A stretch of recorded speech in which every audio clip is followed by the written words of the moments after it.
Retrouvez la conciergerie de Dogsland sur notre site internet, YouTube, Facebook et Instagram. Et surtout, n'oubliez pas de vous abonner.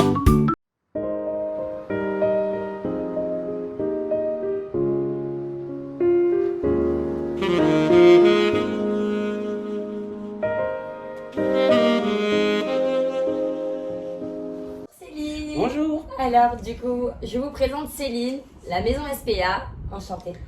Enchanté également. Alors, c'est quoi Céline, maison SPA? Alors la maison SPA, c'est un site de la SPA. La SPA, elle a été créée en 1845, ça commence à faire un bail. Celle que vous connaissez tous, bien évidemment. C'est au niveau national, elle a été reconnue d'utilité publique en 1860 et depuis l'histoire se prolonge.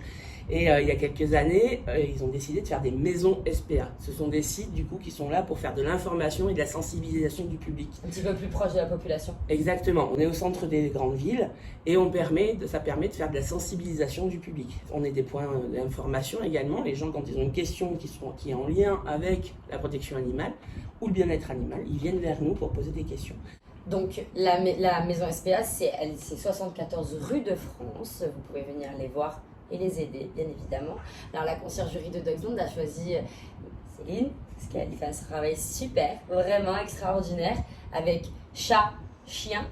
Est-ce que ça vous arrive les NAC? Voilà, les NAC, ça vous arrive aussi? Ça nous arrive aussi, ouais. D'accord. On est plus, ça va être exceptionnel parce qu'on n'a pas suffisamment de familles relais qui prennent des NAC. Et au niveau des familles, donc vous avez deux systèmes, les familles relais et les familles d'accueil. Est-ce que tu peux nous expliquer la différence? Donc la famille relais ou la famille d'accueil, de toute manière, ce sont toujours des bénévoles. La famille relais, ça va être le bénévole qui va accueillir chez lui l'animal jusqu'à ce qu'il soit adopté. La SPA prend en charge tous les frais qui sont liés à l'animal. La famille d'accueil définitive, c'est pour les animaux où on sait qu'on ne va pas trouver d'adoptant pour eux, parce que soit ils sont en fin de vie, ou soit ils ont des multiples pathologies ou des troubles de comportement trop complexes. Et à ce moment-là, la famille d'accueil va l'accueillir jusqu'à la fin de sa vie. Et là également, la SPA reste propriétaire de l'animal et prend en charge tous les besoins de l'animal, que ce soit l'alimentation spécifique, les soins vétérinaires spécifiques, l'accompagnement comportementaliste spécifique. Bien évidemment, s'il en a besoin. Donc, si ça vous intéresse, exactement, on recherche énormément de familles d'accueil relais, et de familles relais. Si vraiment ça vous intéresse, il y a un dossier à remplir. C'est ça. Donc, vous remplissez votre dossier et Céline, elle se chargera de s'en occuper. Pensez-y, c'est important. Et en plus, si vous voulez adopter, faire un petit geste, c'est sympa. Si vous voulez pas forcément adopter et pas vous engager sur du trop long terme, être famille relais, c'est l'idéal, c'est vrai, parce que du coup vous tombez sur plein d'animaux différents et vous les aidez à se réinsérer, donc vous faites quelque chose de bien. Comment ça se passe en ce moment en tout ce qui est abandon, adoption? Là, en immersion sur le terrain, ça se passe comment en fait? Alors, on est dans une époque un peu compliquée. L'année dernière, on a connu une année sombre par rapport aux abandons. On n'avait jamais connu autant depuis l'histoire de la SPA. On n'avait pas non plus connu autant d'adoptions. Donc, ça c'est pas rééquilibré, mais c'était quand même pas mal d'avoir beaucoup d'adoptions. Cette année, au mois de juillet, les chiffres étaient encore plus élevés que l'année dernière en termes d'abandon. Donc, encore plus d'abandon que l'année dernière. Donc, c'est énorme. Ça se chiffre approximativement à plus de 40 000 animaux. 40 000 animaux abandonnés sur l'année. C'est énorme, c'est énormissime, c'est une catastrophe, l'hécatombe là. Nous, ce que l'on met en place pour favoriser les adoptions, on met l'éducation positive, que ce soit pour les chats, pour les chiens, ou pour les furets, ou les NAC, pour pouvoir accompagner l'animal, pour qu'il prenne des habitudes qui vont qui vont faciliter son adoption. Ensuite, les micronodus, regardez que mini petit. On présente Hopi. Alors Hopi, c'est malheureusement un bébé poubelle. Il a été trouvé par des touristes sous une poubelle. Ils ont pris sous leur aile. Ils ont commencé à le nourrir au lait de vache. Grosse information, le chat et le lait de vache, c'est pas bon du tout. C'est pas bon, ça colle pas. Déjà parce que le chaton va pas prendre le volume d'un veau, et puis que le lait de vache il est plein de lactose et que le chat et le lactose c'est pas trop fun. Donc voilà, ils ont fait ce qu'ils pouvaient par rapport à ce qu'ils pensaient savoir, et ils ont fini par nous l'amener pour faire un abandon, pour faire une session afin que le petit chaton il soit pris en charge et qu'il soit biberonné toutes les 3 heures. Voilà. Donc voilà. Donc ça engage beaucoup d'argent. d'argent, tout ça, hein, comme vous le savez. C'est pour ça que la conciergerie de Dogs and veut les aider absolument sur leurs projets. La maison SPA a des projets. En dehors de sauver les animaux, faire en sorte de les soigner, il y a d'autres projets qui sont en cours. Et c'est surtout sur l'éducation, comme tu m'as parlé, des humains. De vous, les humains. Vous êtes une sale espèce. Voilà. Donc il faut vous éduquer. En tout cas, je pense qu'on est plein d'espoir à partir du moment où on a les bonnes bases pour apprendre. Et donc nous, à la maison SPA, c'est ce qu'on veut faire. On veut venir à votre rencontre pour vous sensibiliser sur des choses que vous pensez peut-être savoir, mais que peut-être que vos données sont erronées, ou peut-être que vous ne savez pas du tout. Et à ce moment-là, on est là pour ça, pour vous apporter des connaissances. Donc ça passe à travers des actions telles que cet été. On a passé l'été à aller sur les plages. Les bénévoles ont fait ça. Ils ont créé un flyer pédagogique qui permettait en français et en anglais d'avoir des bonnes bases sur qu'est-ce que c'est amener son chien à la plage, quels sont les dangers pour l'animal, quelles sont les zones d'inconfort aussi, pour que les gens puissent prendre conscience, parce qu'on ne le sait pas toujours. Par exemple, souvent en plein été, on voit les chiens marcher sur le goudron chaud. À Masséna, place Masséna, hein, quand vous prenez en photo, hein, j'en ai vu quelques-uns, hein, quand vous prenez en photo et que le chien il est en train de sautiller tellement qu'il brûle. Eh oui, on croit que les coussinets sont en téflon, alors que finalement, si on ne peut pas laisser notre main à plat sur le goudron parce que c'est trop chaud pour les coussinets également. Donc ça, c'était des éléments, l'eau de mer. Laisser son chien boire de l'eau de mer. Retournement d'estomac.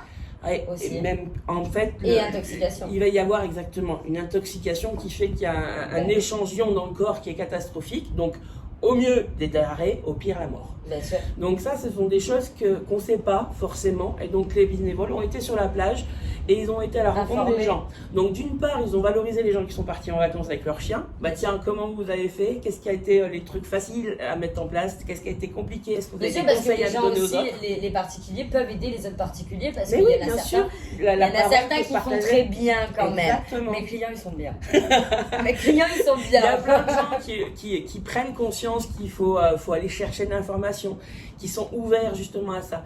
Et donc ces échanges-là sur la place, c'était ça. C'était aller à leur rencontre, les faire témoigner, partager nous les informations qu'on avait à donner. Et comme ça, ça a été jalonné sur tout l'été. Ça fait partie des actions qu'on met en place. Ici, sur la maison SPA, c'est pareil, on est en train de créer un projet de manière à ce que ça soit aménagé de façon idéale pour les chats. Pour que les gens, quand ils viennent, ils comprennent que la maison, ça peut être à la fois fonctionnel pour la famille, ça peut être esthétique également, sans que pour le chat, il en pâtisse. Pour que le chat, il puisse avoir ce qu'il a besoin. Parce qu'un chat, ça voit le monde en 3D. Mais surtout, ça vit le monde en 3D. Donc, ça a besoin d'occuper la maison, surtout tous les espaces. Exactement. Privilégier les arbres à chat ou les arbres à chat muraux. Vous savez, ils adorent ça, vraiment. Exactement. Ça permet de ne pas abîmer le visuel de la maison, la décoration de la maison. Ça permet nettoyage. Parce qu'il n'y a rien au sol. Hein? C'est ça, exactement. Ah, mesdames! Et les chats, ça leur permet de prendre de la hauteur, parce qu'imaginez-vous à la taille que fait le chat, quand il est au ras du sol, c'est pas très confortable pour lui. Il aime prendre de la hauteur pour mieux visualiser son environnement et pour mieux l'absorber et l'utiliser. Ça le rassure également. Donc voilà, nous ça aussi c'est un projet qui va être justement financé par vos dons et qui va permettre justement d'être une vitrine pour les gens de ce que c'est être un chat en ville et comment ça peut se passer de façon sympathique en appartement. On a aussi un projet autour des seniors. On s'est rendu compte qu'il y avait énormément d'abandon pour les personnes âgées qui rentraient en maison de retraite, soit qui rentrent en maison de retraite ou qui décèdent et qui pensent que le chien il va être récupéré par la famille et finalement il arrive chez nous. Pas le cas, voilà. Et aussi surtout là où ça va être de l'information qui va être fait auprès des gens pour pouvoir anticiper. Et ce qui nous préoccupe également, ce sont les personnes qui sont maintenues à domicile, qui ont tout un panel d'actions autour d'eux pour les aider à être à domicile, que ce soit la toilette, le ménage, la nourriture, mais rien pour les animaux. Et du coup, on se retrouve avec des animaux qui sont aimés. Oui, mais souvent c'est les assistantes de vie qui s'en occupent sauf qu'elles ont un nombre de personnes pas possible à faire par jour et donc l'animal en plus fait pas partie de leur prérogative et donc on se retrouve vraiment avec même pas pour faire leurs besoins des fois. On se retrouve avec des animaux très souvent qui ne sortent plus pour faire leurs besoins, qui ne sont plus stimulés, qui ne jouent plus, qui ne sont même plus toilettés d'ailleurs. Et ils arrivent ici dans des états. C'est ça. Phoebe, je sais pas si tu te rappelles, une coquère noire qui arrivait plus à marcher parce qu'elle avait des nœuds plein le dessous des pattes Bien et ça lui faisait mal. Donc comment on peut faire pour accompagner ces personnes? On sait qu'elles ont besoin de leurs animaux et que leurs animaux ont besoin d'elles.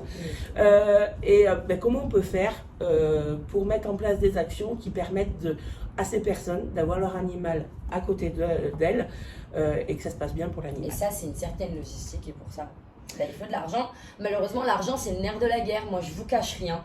Vous le savez très bien.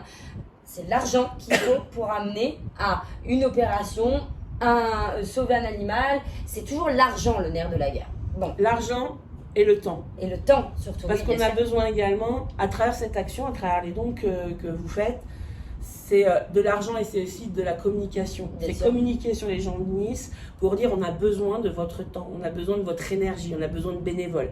On a besoin de bénévoles à travers les familles relais, comme c'était dit tout à l'heure, mais on a également besoin de bénévoles pour continuer à aller voir les gens et puis faire passer les informations. Et à faire passer ces informations que tu parlais, ces projets-là, à les mettre en place. C'est ça. On a besoin de bénévoles on a besoin de bricoleurs pour mettre en place nos super projets dans la maison SPA. On a besoin de personnes. Alors messieurs, ceux qui sont à la retraite, les petits clients là. Il y a des bricoleuses en or aussi. Oui, c'est vrai.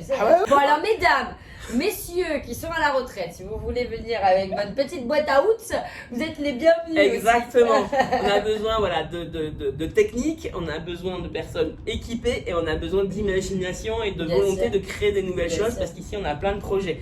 On a besoin de bénévoles également qui peuvent venir nous aider en renfort parce que si on a ici sur la maison SPA, on n'est pas fait pour avoir des animaux sur place. Nos locaux ne sont pas aménagés.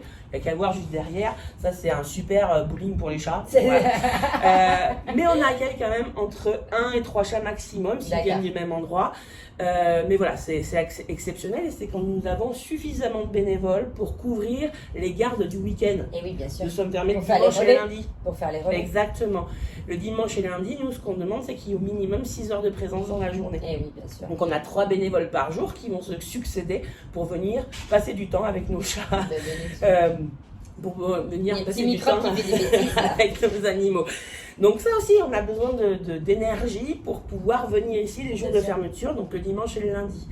On a besoin de personnes qui aiment aller à la rencontre des autres, par exemple pour faire des collectes, parce qu'il y a des associations qui sont moins visibles que la SPA, et donc on peut aller faire des collectes de croquettes pour aller justement, de croquettes ou de pâtés, par exemple cet été c'était plutôt les pâtés, pour aller justement aider les autres assos, pour aider les nourrisseuses également. Oui, bien sûr. Chez nous les bénévoles, on a dans tout type de projet, on a besoin aussi de délégués enquêteurs, ça c'est des personnes qui vont sur le terrain pour ça, c'est faire bien, des signalements. Ça c'est pour mes clients avec du caractère. Du caractère, qui savent gérer la frustration. C'est ça, exactement. Qui savent respecter les limites de la loi, parce que ça c'est important pour pas faire couler une enquête, etc. Donc on a besoin de gens qui sont droits dans leurs bottes, qui sont capables d'aller vers les gens sans jugement hâtif ou quoi que ce soit. Et ça, les délégués enquêteurs, on en a besoin parce qu'il y a énormément de signalements. Le boulot du délégué enquêteur, c'est d'aller vérifier sur le terrain déjà si le signalement s'il y a la maltraitance, le chien sur le balcon, en train de mourir, etc. Le but premier, ça va être, tiens, est-ce qu'on peut faire évoluer la situation de l'animal tout en restant avec son humain? Et souvent, c'est possible. Donc, il faut avoir une âme de pédagogue également pour accompagner la personne, pour faire en sorte que ça évolue. Quand la situation ne peut pas évoluer parce que la personne ne le veut pas ou ne le peut pas, à ce moment-là, on va vers des sessions pour que l'animal soit placé à la SPA, qu'on puisse le dorloter pour ensuite le placer à l'adoption. Et si vraiment on est dans le cadre de la loi, à ce moment-là, on peut porter plainte pour pouvoir justement faire en sorte que la personne, elle n'ait plus le droit d'avoir d'animaux, par exemple. Et ça, c'est compliqué aussi. Ça, malheureusement, c'est la France. En tout cas, Céline, mes clients, c'est les meilleurs. Voilà. Parce que mes clients, grâce à eux, on est arrivé ce mois-ci pour le mois d'août. Vous avez assuré. 372,42 €. Franchement, merci beaucoup. Ils ont fait des dons en plus des 1 € reversés sur chacun de nos toilettages. Ils ont donné en plus parce que vous savez qu'on a une petite boîte à la conciergerie d'Oxland, donc au 8 avenue de la République et au 17 rue Accardy de Saint-Léger.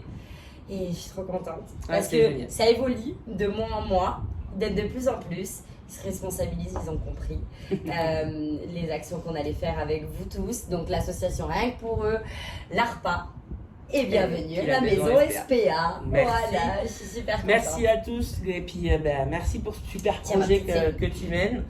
Et puis grâce à ça, on va pouvoir continuer à sensibiliser le public, à faire des super actions en direction d'eux et puis on espère arriver avant les abandons, avant les maltraitances pour que les mentalités changent, pour que les consciences bougent, pour que les connaissances arrivent. Donc du coup, seul, on va plus vite. Et ensemble, on va beaucoup plus loin. Ouais.